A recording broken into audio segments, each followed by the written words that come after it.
Well, Doug, thank you so much for helping with my project. I was wondering if you could say a little bit about yourself. Sure. My name's Doug. I am from Texas, and I'm a writer and a filmmaker and a designer for an engineering company. Um, got two kids, and I like to play guitar, and I like space, and I like the moon. Oh, So wow. Is that a moon globe? it is. Wow. Did you make it or did you?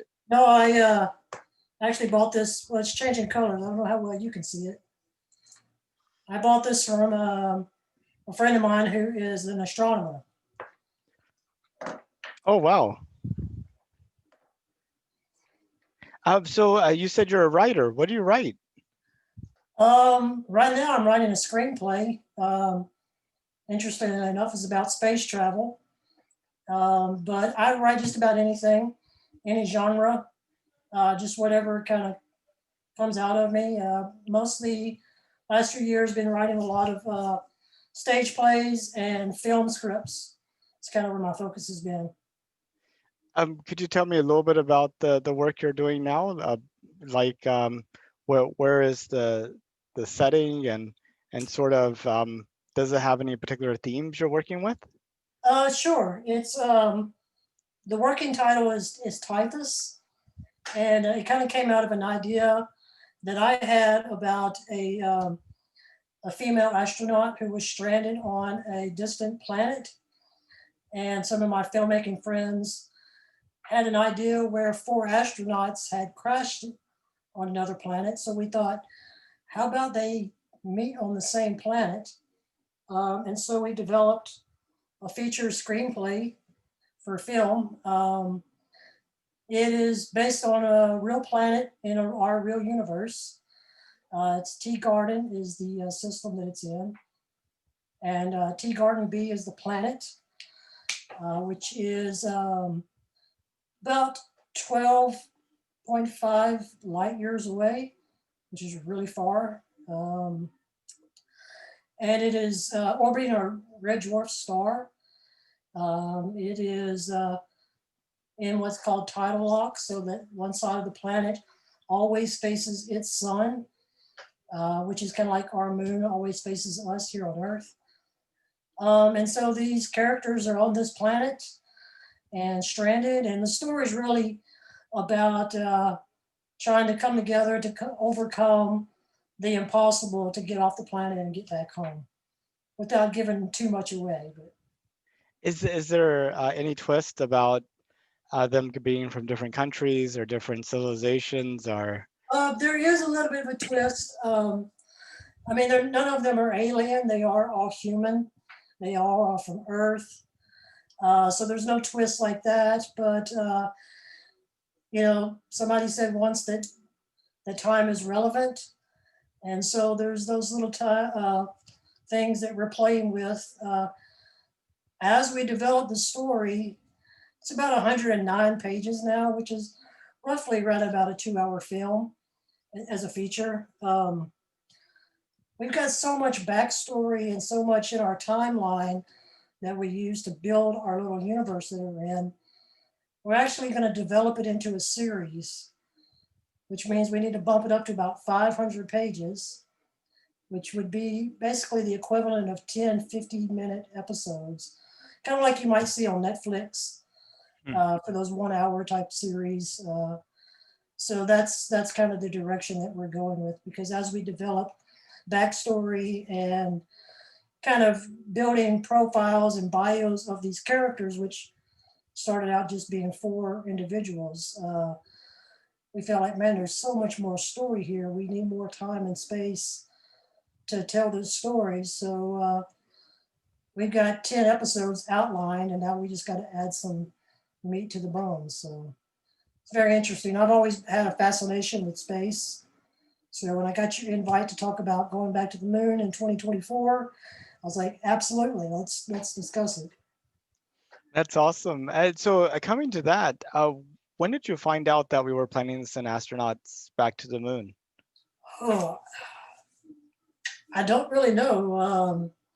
I want to say maybe a couple of years ago, but it doesn't seem like it's been that long since, there's confirmation that, especially, when they started setting dates, um, and, hey, this is when we're going to do it, and started taking proposals from companies to build certain parts of it, and started, giving out information about their plans and the three phases of how they're going to do that.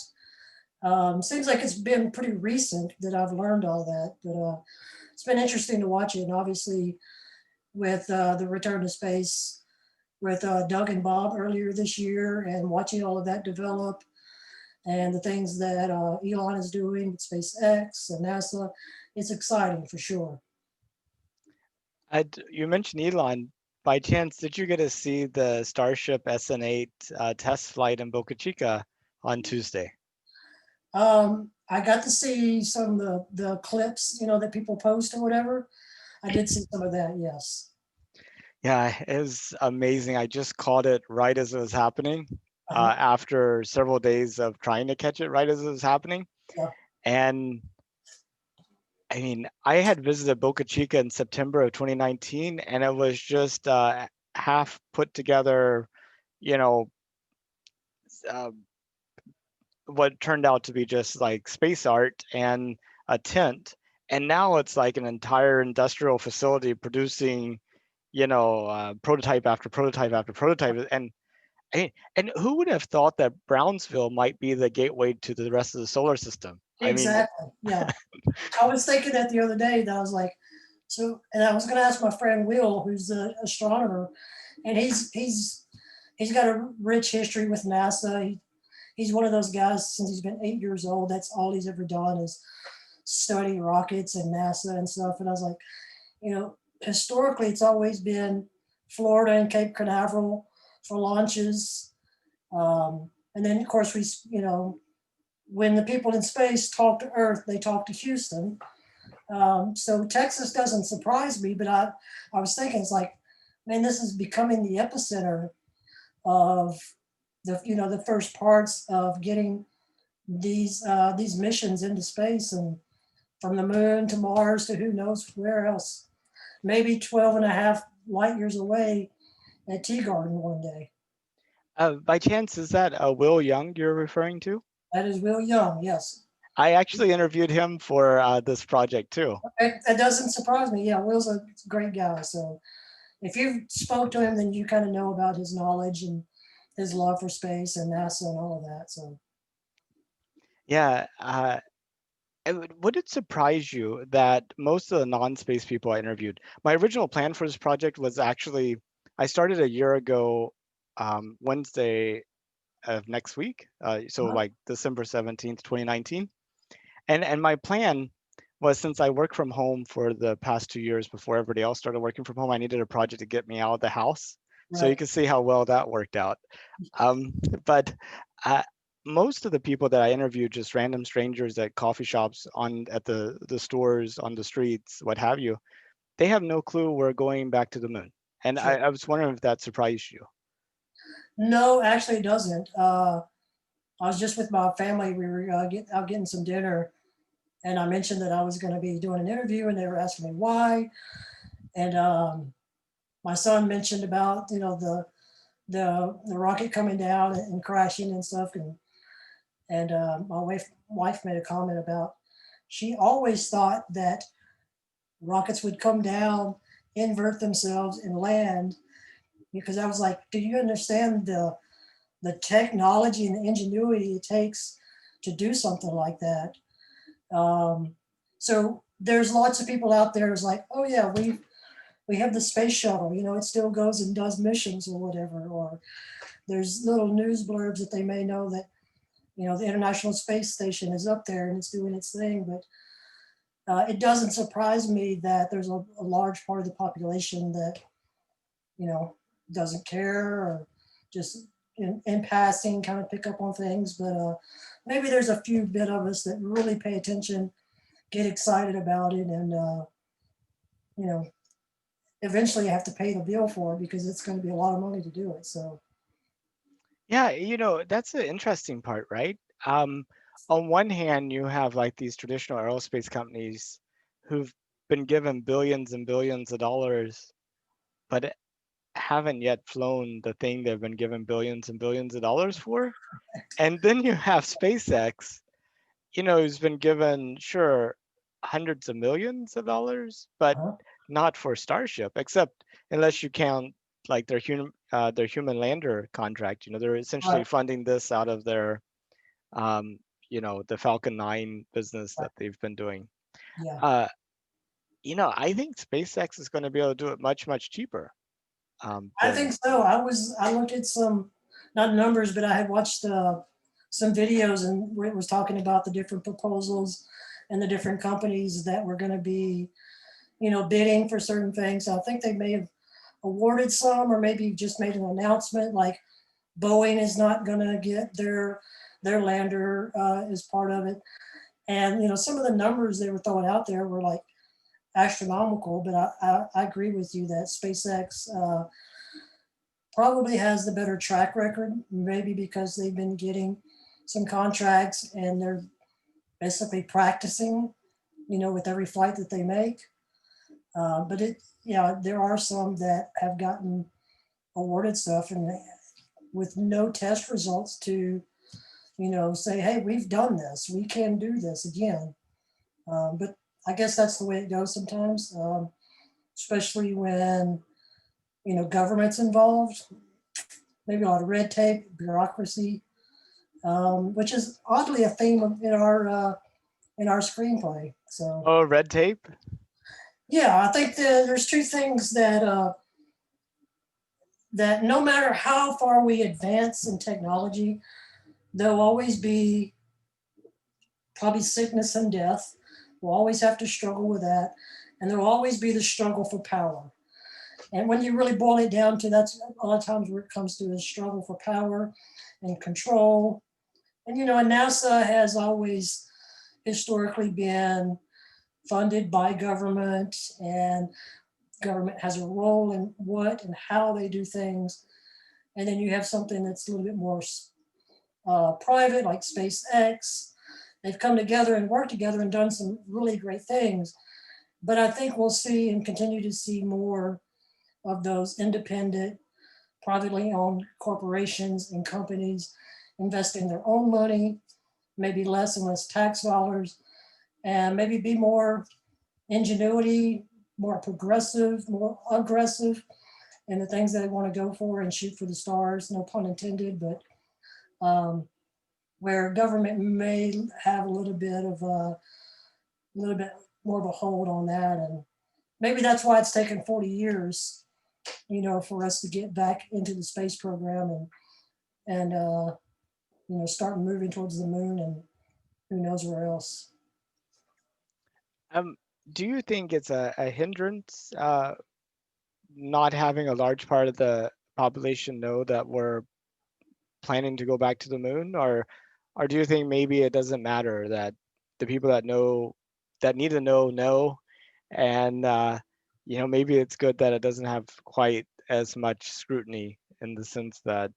Yeah, um, I know. I mean, I was born in 1974, so I'm after a lot of the early space days of the 60s, and I know even then there was a lot of pushback of why are you wasting money, trying to get into space?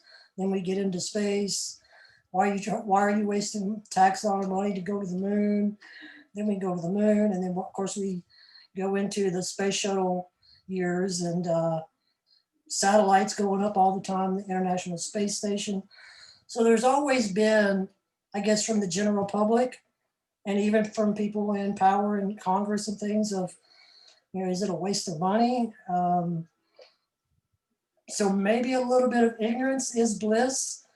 Um, Now, as a taxpayer, I think it's important that we know where our dollars go to, but more and more private money and investors are pouring into the space program. And I'm totally fine with that. And what they do and how they do it, is their business. I don't know that it would help things for it to be more popular and more people be aware of what's going on. I guess it is kind of a niche thing.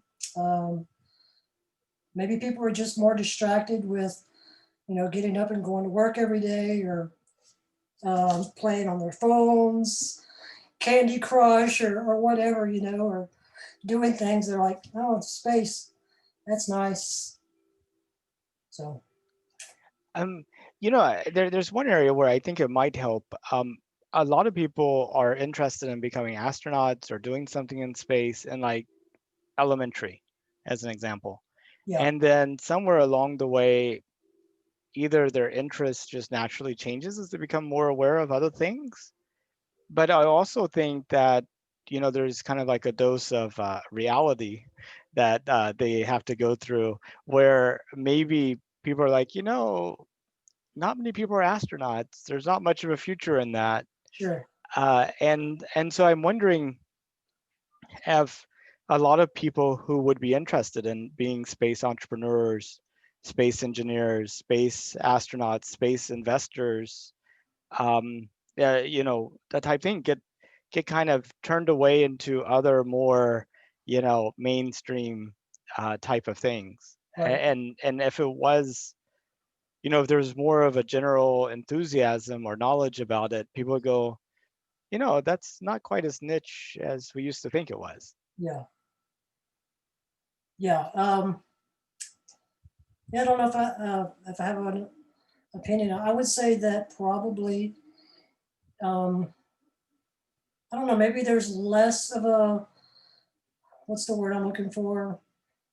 Of course, when the space program was really strong, I heard stories that that's what kids wanted to do. It was like they're watching these rockets blast off. They're watching live, men walk on the moon for the first time. And it's like the possibilities are like endless. We can do that. And maybe some of that's gone away. Maybe it's not as romantic, I guess you would say, to, oh, I want to be an astronaut, um, or a fighter pilot or something. So it seems like a lot of that mysticism about those types of men and women in that day and time has maybe kind of faded, and it's sad in a way. Um, but I think there's still enough out there that those dreams are reachable and it's worthy to pursue them. It doesn't seem to be a shortage of men and women wanting to build rockets, wanting to come up with the technology, do the math, do the telemetry, build the things that will put a man or a woman on Mars one day, or colonize the moon or whatever. I don't think we're going to lack in that area. Yeah, I hope not. I hope not. And um, it's kind of funny. I was born in '75, so you and I are pretty much right there in Yeah. age. Jim Bridenstine, the current NASA administrator, was also Uh-huh. born in '75. Really? He's the first NASA administrator to be born after the last moon landing. Okay. Yeah. When I So hear that stuff like that, I'm like, man, that guy's my age. I'm old. I know, I know. But I personally feel like the 2020s are going to be very transformative in space. And there's another decade that both you and I lived through that was very transformative for communications and for computing, and that Sure. was the 1990s. Yeah. I think in 1990, you would have an easier time explaining to somebody why astronauts float on the International Space Station Uh-huh. than, like, of course, there was an International Space Station at the time. We had Mir and some other things, but Sure. in 1990, uh, you probably could not get people to understand what online shopping was, Right. what email was. I mean, I would love to hear what a 1990s person idea of what Twitter would be. Yeah. What you're gonna have what 280 character messages and people are gonna read them and like them and you're gonna have followers. Is this a cult? What's Sure. going on? Um, Yeah. but by 2000, the concept of what was possible online and through computers completely changed. Absolutely. everybody knew what online shopping was. People who didn't even own a computer had email addresses, web presence. Every company, major company, was getting a web presence at that time. Yeah. I personally feel that the 2020s are going to be just as transformative in aerospace. Okay. I don't And disagree with that. yeah, I was wondering if you think that's possible, or am I just getting the cart before the horse and over optimistic and all that? No, I think it's got some historical um, indicators for a while that there have always been these points in time where we take these huge leaps forward with technology. I mean, just I think of January 10th, 1901, right here in Beaumont, where I live at. The world changed overnight when the Lucas Gusher came in, which we call Spindle Talk. And previous to that, we were just came out of the Civil War. We were the agricultural age, and overnight we moved right into the industrial age. And just within decades of that, there's automobiles, there's airplanes. It just transformed everything. And if you look at time like that, you see these significant changes or advances in technology. And I don't think that's going to stop. We're going to continue to hit these landmarks, if you will, and it's just going to throw us forward decades. And we may not have it perfected because obviously automobiles weren't what they are today. They've grown and evolved. But the fact that we could get away from horse-drawn buggies and now we have these vehicles that drive themselves um, is pretty amazing. And if you look in the time that that happened in, compared to ages before that, it's a microcosm of time that we've advanced like that. And I do agree that the aerospace technology and the advancements in what we do as a human race for space travel is going to be significant as well. I don't mean to come back to the screenplay, but that's actually the basis of one of our main storylines is that in the not too distant future, there's another huge leap in advancement of technology, and it's in the propulsion systems. And right now, we're still burning hydrocarbons and fuels to propel, aircraft off the face of the earth.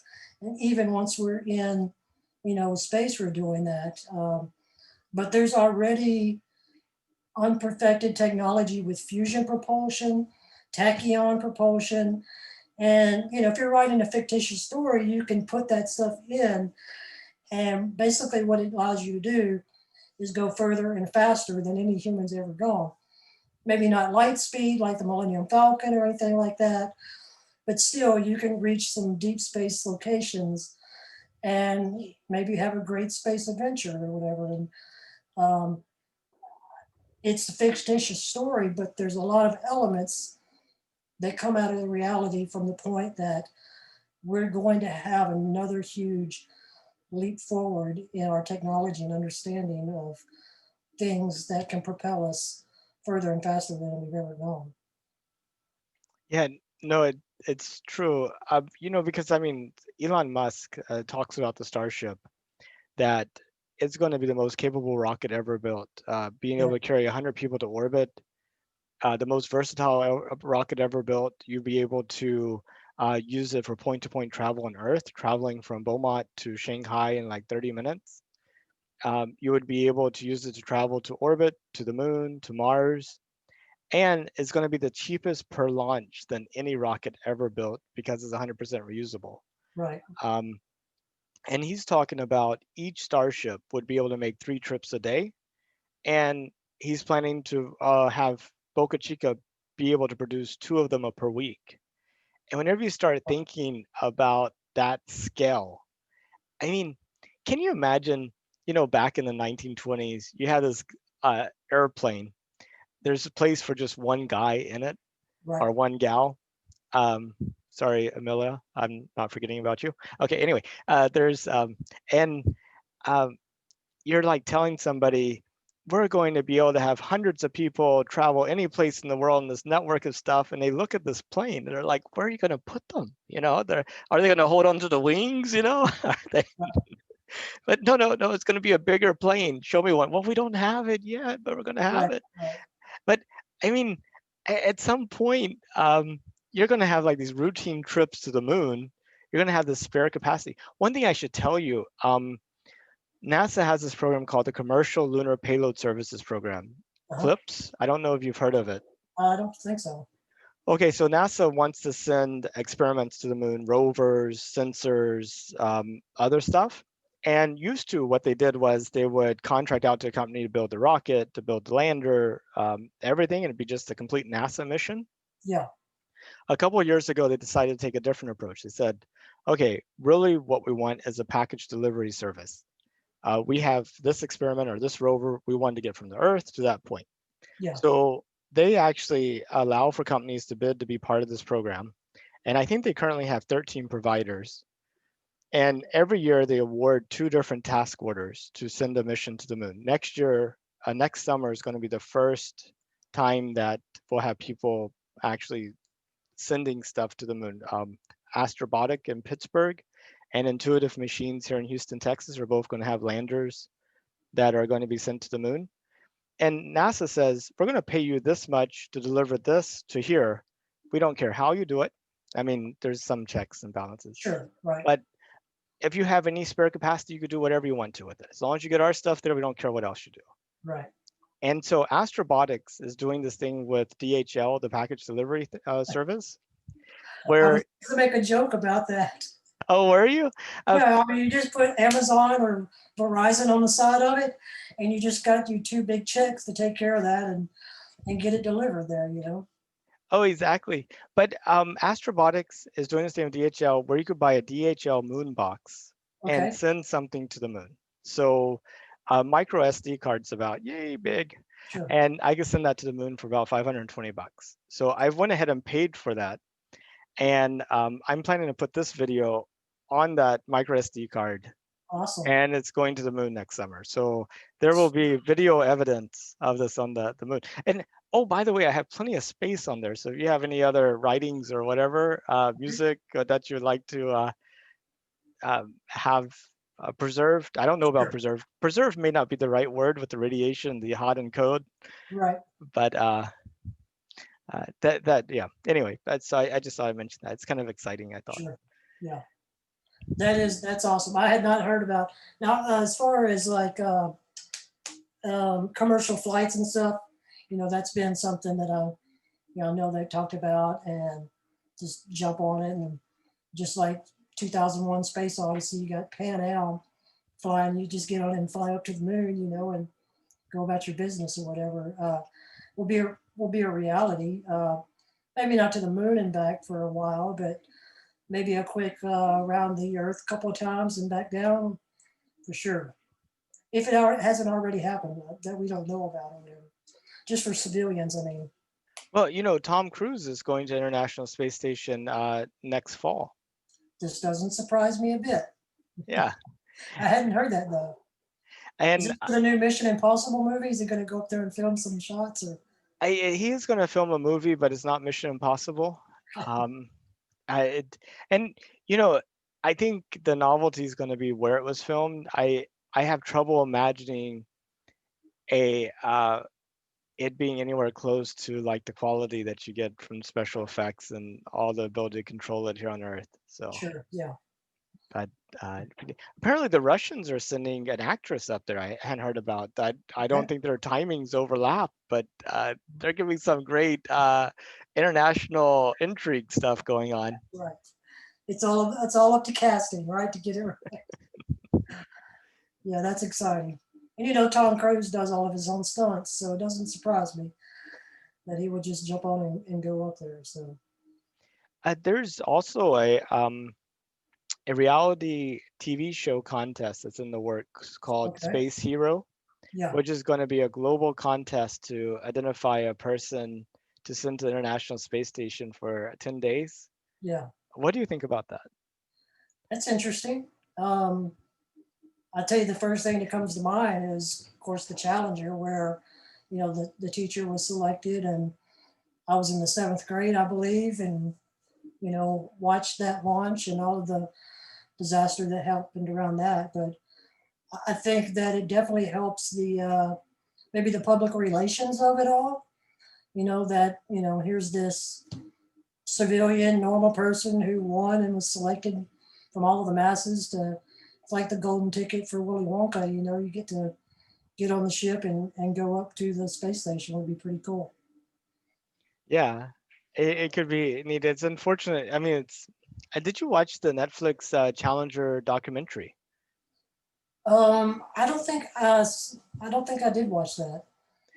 It's really well done. It just came out this year. I definitely recommend it. But it's kind of funny, the the issue was that they launched the Challenger on the coldest day that the shuttle had ever been launched. Right? Yeah. It was like, I think, the third flight attempt or the fourth time, and like all those other days the temperature was much warmer, Yeah. and it's just like, if things had gone a little bit differently. uh Yeah. I think maybe just the pressure of like, we got to get off the ground. We've already scrubbed it, 3 or 4 times, like you said, and just maybe push the edge a little too much there. But yeah, so sad still though. it is very sad. It was a big setback, and there's so many with the teacher in space. I mean, how many kids were watching that live? Sure. Yeah. And how many of them are like, ooh, maybe not. Yeah. Yeah. I don't know. It's still exciting to watch human beings go up. We talked about Will a while ago. Whenever what was it? November 14th was the original launch date. I think they went the day after, the 15th. Was it the Falcon 9 went up with the four astronauts? He's got footage with through his telescope and his cell phone where the ISS came over Beaumont where we're at, and you could see the Falcon behind it. Like Oh, it that's was, awesome. it's a, of course, the space station's just a little white dot, and then there's just another smaller little white dot just cruising through there. And I remember somebody made a comment. It's like, it looks like it's chasing the other one. And it was like, it is chasing the other one. It's just moving a little bit faster than the space station trying to catch it. And the fact that, and I'm watching it, like there's four human beings on that little white dot right there about to connect with something out, in in space out there. Pretty neat. um so not everybody is excited about it as you and I are. Some people say, what about the problems we have here on Earth? Global climate change, poverty, Sure. choose your issue. um I mean, how do we justify sort of the expense of going to space whenever we do have these problems here on Earth? Yeah. I know it's a huge question. I mean, you have one side of the aisle that is strongly slanted towards the fact that a lot of the resources we have here on the earth, we are depleting them. They're naturally being depleted. Our earth is changing, and at some point, probably well beyond your and my lifetime, and even our grandkids, this earth may be uninhabitable. And so an alternative place is worth looking for now for those reasons. Whether subscribe to that or not, that definitely is a maybe a motivation for it. Um, I do think though that we have the capability, the resources. We just got to have the want to try to fix some of these other problems, um, and continue to work on those. World of hunger and all of those things. Um, because it does cost a lot. Some of the smartest minds in the world are focused on getting to the moon, getting to other planets, getting off the face of the earth. And maybe some of that could be focused in other areas. But Elon Musk seems like he's the type of guy that um, he's involved in everything. Like, hey, how are we going to end world hunger? Well, I have an idea. He's the kind of guy that would say, I've got an idea. Here's 10 ideas that I have. If we can implement, 5 or 6 of these, we can end world hunger in 10 years, 12 years, or whatever. So that's exciting that we're living in a time where somebody like that is alive, and we get to witness and be a part of that. I don't know where I fall at it. I'm excited about the space stuff, but still, I have compassion for those in need and those that where time and energy and resources and money could be maybe better spent on fixing those problems. But the best I can do is just try to be a good person, raise my kids to be good, just work hard. And um, I guess it just starts with the individual on a lot of those issues. And we can all work together and fix a lot of them and still enjoy things like space travel and reaching for the stars. Part of it may be just misinformation as well. Uh, Sure. Maybe people think NASA is getting a lot more of the budget than they are. I mean, they're getting less than 1/2 of 1% of the federal budget. Uh-huh. And only half of that goes to human spaceflight. So we're actually Sure. spending 0.2% of the federal budget on Correct. spaceflight. Yeah. And the other side of it is, we spend more renewing uh, our nuclear arsenal than we Right. do on NASA. And no, people don't have the same reaction to that. They don't go, why are we trying? Why are we spending so much money to blow up the world when we have hungry people? Of course, those two things kind of solve each other in a kind of morbid way, but That is true. It does. Yeah. uh, Yeah. I mean, if you just put it under the umbrella of defense, it's astronomical. You can't even quite fathom the amount of dollars that are borrowed and spent in that genre of government spending. And if you sat down with somebody, they probably could justify every cent for whatever reason. Um, I don't know. In the type of work that I've done over the years, it seems like government money is like, oh, that's government money. Just crank up the price for a price cost of a hammer or whatever, mm, and government will write a check because it's not really any individual's money. If you're paying out something that somebody gave you to write checks as a government official. Unfortunately, at least in our government here in the U.S., um, it doesn't have any money that it doesn't take from somebody else, which is us as taxpayers. Um, so there's got to be some checks and balances. But back to my first point, defense is a huge one. Um, Oftentimes, I think if we could tell the rest of the world just, hey, the money tree in America is broke right now. So for the next 5 years, we're not going to send you billions and billions of dollars for whatever reason. We got some problems we got to fix here. Um, that might help a lot, but I don't know that that's ever going to happen. when you were talking about receiving government money, it reminds me of something that Milton Friedman said about there's only 4 ways to spend money. You can spend your own money on yourself, in which case you try to economize and get the most benefit. Right? You can spend your money on somebody else, like for a gift or something, in which case you tend to economize and you don't care too much about the benefit. Mm-hmm. Or you could spend somebody else's money on yourself, in which case you want to maximize the benefit and you could care less about economizing. Yep. And the fourth way is you could spend somebody else's money on somebody else, in which case you neither care about economizing nor the benefit. That's it. And government spending is that fourth category. That's exactly right. Yeah. Yeah. So if it was safe and affordable, would you go to space? Um.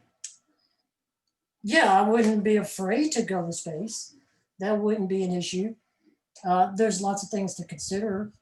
Almost every decision that I make, I never look at it in what do I want, because I always want to put consider the other people that are affected by my decisions.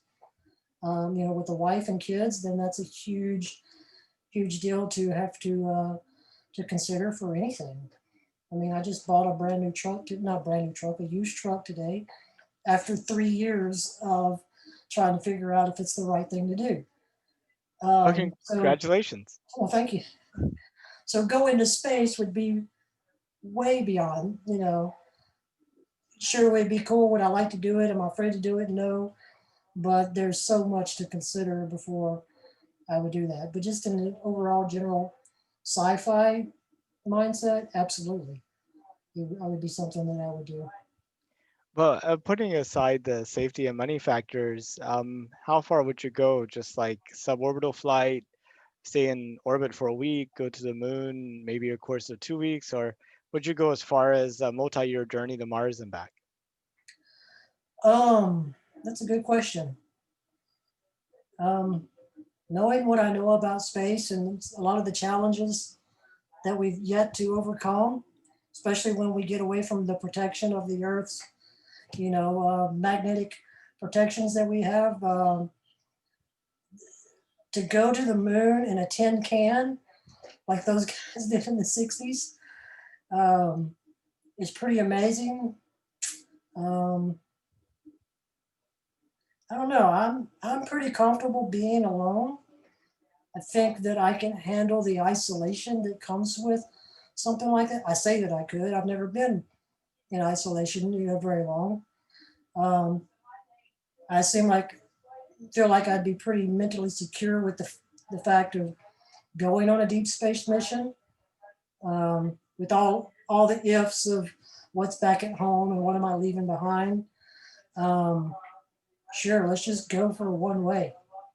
Oh, you I would mean, go for a one-way? I'm To 46. Let's just go and make the best of it, and see what happens. Yeah.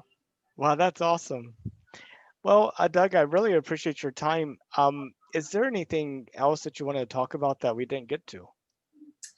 Um, I don't think so. I keep looking over my shoulder, and you can see right here. That's the screenplay for First Man, Oh, yeah. Neil Armstrong. When they first went to the moon. If you haven't seen that film, it's pretty neat. Um, just to read that, and it's full of notes from the men and women who were there, not only for the making of the movie, but were there when they were actually doing these things and kind of consulting on it. Just the man, I guess just the nerve and the cojones of these people to say, you know what, I'll go do that. Um, I'll just say one thing about this film. If you haven't seen it, the opening scene is with Neil Armstrong on a test flight, I think out of New Mexico, and basically his mission is to fly up as high as he can, and in just a regular jet that they launched up off the ground, and got so high that he couldn't come back down Hmm. and was in danger of drifting off into space and obviously would have died. But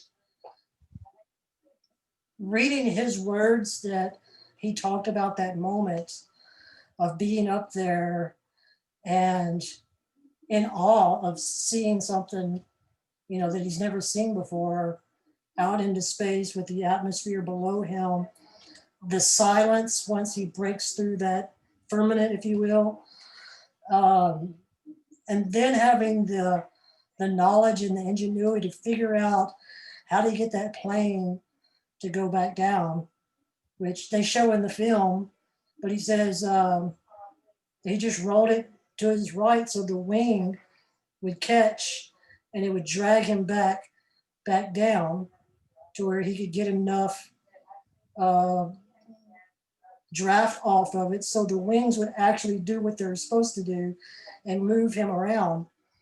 Um, to think that that was just, what was it? What is this, 60 years ago or whatever? Hmm. Um, and then to watch in high def 4K or whatever it is, on the Discovery Channel, this ship just floating towards the International Space Station and connecting and the doors opening and people going in is an amazing, amazing story and feat. And it's not even on the face of the earth. It's all up there in the heavens. And there's probably not a night that when I get out of my truck at night to come in the house that I don't look up to see if I can see the stars. And many times I catch myself just standing there, leaning against my truck, looking up. A lot of times the Orion constellation, um, Jupiter and Saturn have been in the west. Here in Texas all week, they're still up there. It's been a little cloudy tonight, but um, every night I've driven home from work, it's been at nighttime, and I'm looking up at those two planets the whole time that I'm driving home because I'm just so fascinated by the fact that they're up there. And here we are on this little blue dot, this privileged planet, and have advanced so much that we have a better, not a perfect understanding, but a better understanding of what's beyond us. It's bigger than we could ever understand. And I'm just glad to be a part of a time where we can enjoy it like nobody else ever has. It's Yeah, pretty special. it's really amazing. Yeah, I know I don't have to plow any fields. I mean, I get a complaint about the AC being on the wrong setting. I mean, That's can you right. imagine talking Yeah. to somebody like 150 years ago about why are you sweating? It's hot outside. You know, I mean, it's like, uh, Yeah, not once did I have to worry about how am I going to get my food today or protect my family. And none of, although I worked to make dollar bills, but I wasn't out plowing a field or chopping logs or working so hard that I couldn't look up and enjoy the world around me or the world above me. Um, Not to say that ancient people didn't do that, but we are definitely in a privileged place in time and on a privileged planet. So I'm thankful for that for sure. I am too. And what's the what's the verse? To those who've been given much, much is expected, or something Sure. like that. Yeah, So I still think we have quite a bit to do to live up to the opportunities we've been given. I definitely agree. The men and women did their part before us. Now it's our turn. Absolutely. And um, I don't know if you're pressed for time. I think I told you I'd only be 15 minutes, and I've already taken up 47. Okay. Um, but what do you think it would take for us to realize our opportunity? I mean, like, it feels like we have all this opportunity, but it also feels kind of like we're squandering it as a society. Um, I agree. Um, I think about that a lot of times. And I don't know if it's in just in the technology aspect as much as it is as in the humanity of it all. I think this year, as crummy as it's been, has been an eye opener for a lot of people. Um, it's been difficult for sure. I guess a lot of times it's real easy to focus on the negatives. I'm not exactly sure why. Maybe that's just a human trait for all of us.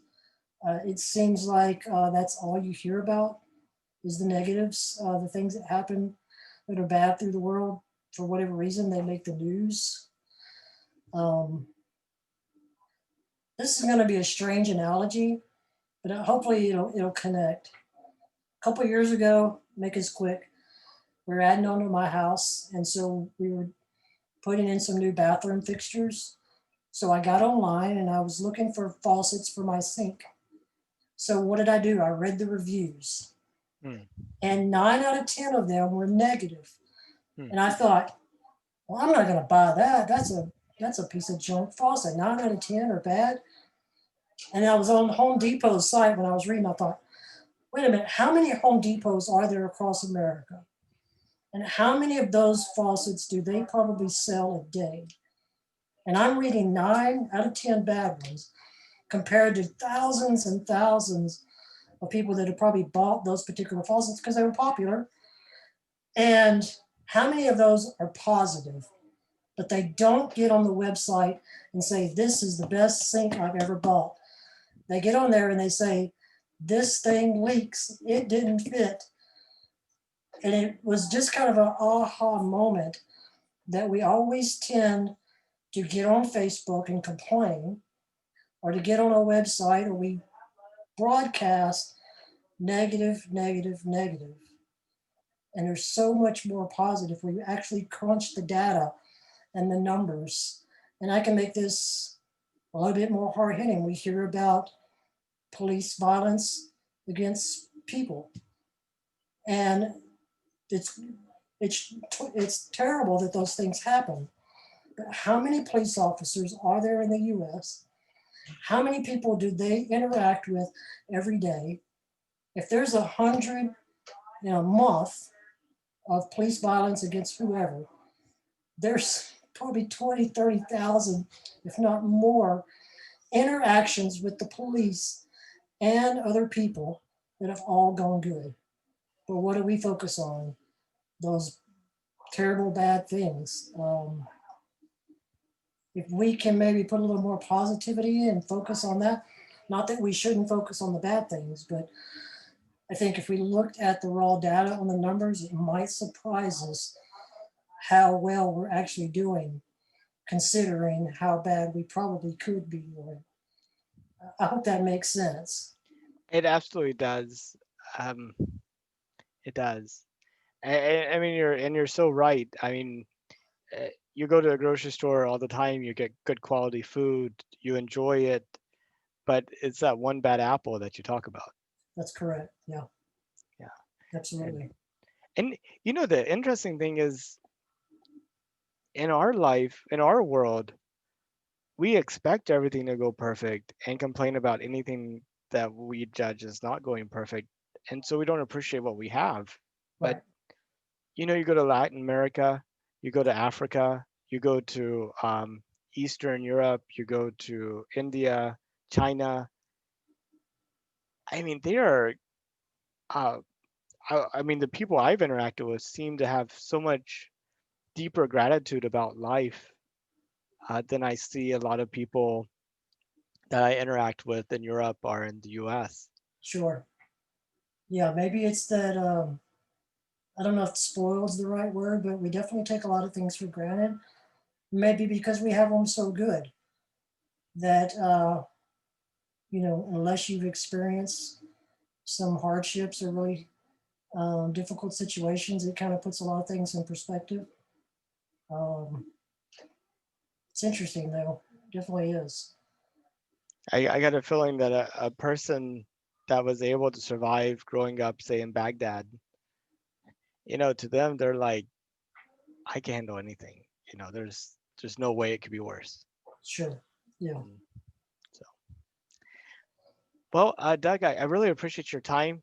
I have 1,479 more interviews to do before the end of 2024. So if you know of anybody else willing to participate, I hope you'll send them my way. Sure. I'll tell you what, my friend Seth, who's my writing partner with the screenplay, he's a really interesting guy. Um, so maybe I can pass you his information and you can chat with him and stuff. That would be fantastic. I would love to talk to Seth. And well, thank you again. I hope to come back down to Beaumont. I actually grew up in Orangefield. That's how I know Penny. Okay. Gerald used to be my Boy Scout master, All right. troop leader, Yeah. and Jason was in my class, and so Okay. that's kind of the whole thing. If you don't mind me asking, or maybe you could say after you stop where you're living at now. Oh, I'm in Houston, Okay. just a little bit to the west, Sure. up here in the Tomball area, just in the Okay. north part of Houston. I'll be So, heading to Houston tomorrow, actually. oh well, feel free to drop by. We have our North Houston Space Society meeting tomorrow from 2 to 5, 2 to 4, but it's all online Okay. now because of the whole Yeah, I'm, COVID I'm thing. actually going to be down in the NASA area. So me and my son, may go by that area and check some things out. But we're planning to do a son and dad trip to go to the fishing stores and everything tomorrow. So You looking forward to it. you know they have a flight proven Falcon 9 first stage there at the Do Space they? Center Houston now. Yeah, they have a Okay. big display. It's horizontal, Yeah. and you can kind of walk around it and under it. Okay. So I'm gonna have to go check it out. yeah, I've only seen the pictures, but I hear it's neat. Awesome, man. Well, thank you for having me. I sure enjoyed it. Me too. Well, I look for. Hopefully, I get to see your play or movie at some point. Yeah. If all goes well, you might get to watch it on Netflix, the whole series. So that's our I goal. I would love to. Yeah, Yeah. and if you want somebody to read it over or what have you, I mean, Okay. anyway, I, That sounds great. we all have to support each other. That's right. Yeah. Well, take care. Have safe travels. All right. Thank you, Nathan. Bye. Bye.